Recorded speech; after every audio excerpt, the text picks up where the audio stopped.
Jumpa lagi bersama kami Ibu Guru Kembar, Rosi dan Rian. Nah, anak-anak tetap kita belajar dari rumah melanjutkan huruf W dan H. Ayo anak-anak. Membuat sekolah darurat Kartini di Metropolitan dikarenakan karena banyaknya pada waktu itu tahun 1990 anak-anak di jalanan dan mengambil makanan di tong-tong sampah. Terus kita melihat ternyata tidak sekolah. Makanya kami mendirikan sekolah untuk mereka lewat sebuah pendidikan dengan harapan dia bisa bekerja, bisa mandiri untuk menghidupi dirinya sendiri. Itu pada tahun 1990 karena sekolah sangat mahal waktu itu. Makanya murid kami sampai 3033. Segitu banyaknya. Tapi dengan berjalannya waktu, kita tidak hanya baca tulis tapi juga punya TK, punya SD, punya SMP. Setelah lulus SMP kita buka SMP, setelah lulus SMP kita buka SMA. Nah, itu sampai sekarang. Dan sekarang sudah baik di Indonesia karena sudah sekolah tidak bayar, dapat KJP, dapat BOS dan sebagainya. Jadi murid kami sekarang tinggal 150. Itu sudah hanya berapa persennya?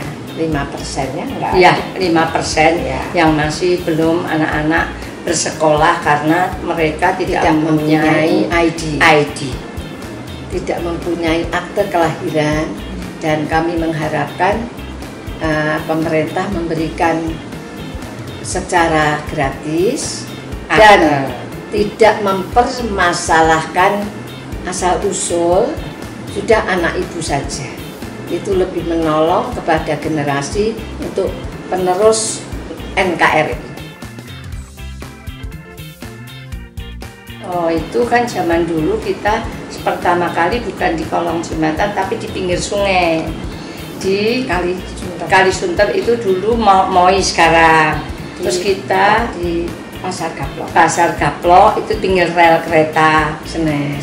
Tapi setelah lama-lama mereka tuh kalau digusur sini pindah sana, gusur sana pindah sana. Makanya kita putuskan di kolong tol saja, dan mereka ternyata mau sekolah. Dan itu dengan keberadaan kita di kolong tol, terus mereka sekolah, dan itu menolong mereka untuk bisa mandiri. Karena di tempat kita pembelajarannya bukan hanya pembelajaran akademis, tapi ditambah dengan keterampilan yang akan pengentasan mereka untuk mandiri, untuk bekerja, bekal bekerja,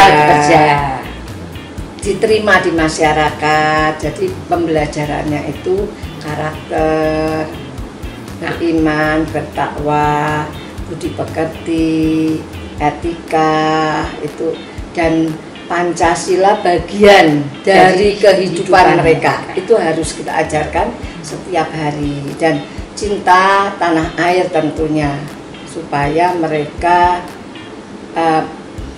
menerima keberagaman di Indonesia ini. Karena di kolong tol itu tidak hanya orang Muslim, tapi juga ada orang Konghucu, ada Kristen, ada Buddha, ada Katolik. Nah, itu kita ajarkan menerima pemberian Allah Subhanahu wa Ta'ala, keberagaman di Indonesia ini, supaya mereka bersatu, bisa bergotong royong, bisa menerima bahwa dilahirkan di Indonesia itu ternyata beragam.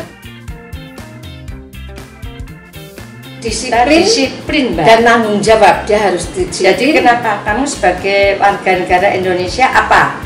Manusia itu harus punya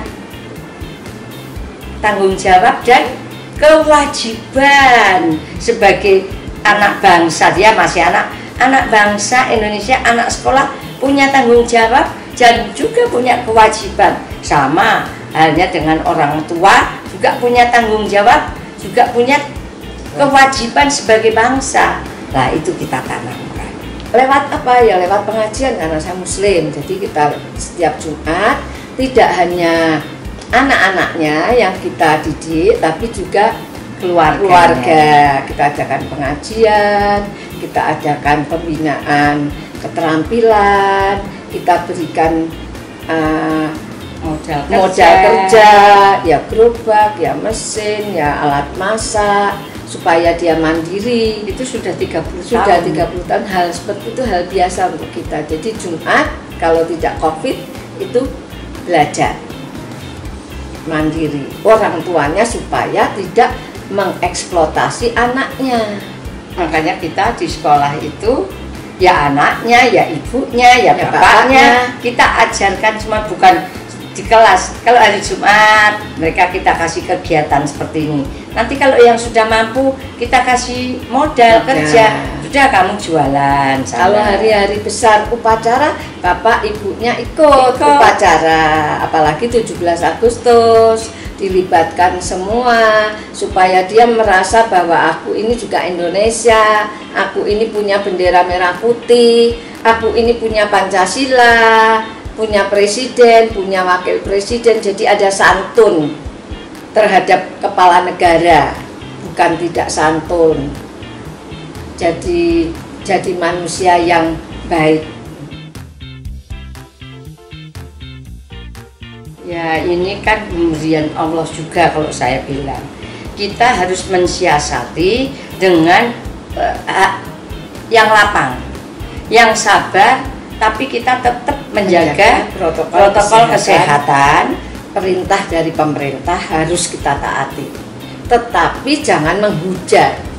Ini semua dari Tuhan, jadi kita kembalikan lagi ke Tuhan. Kita dengan ini kita tentu pakai Zoom, pakai FB, ya enggak apa-apa. Kita pertemuan sekali seminggu, yang waktunya kita kasih makan setiap hari. Sekarang kita ngasih makannya seminggu sekali. Kasih beras sama telur, sama mie. Ya sak mampunya kita lah gitu. Tapi pembelajaran tetap setiap hari. Pembelajaran akademis tetap, pembelajaran keterampilan. Tapi ya lewat FB tadi.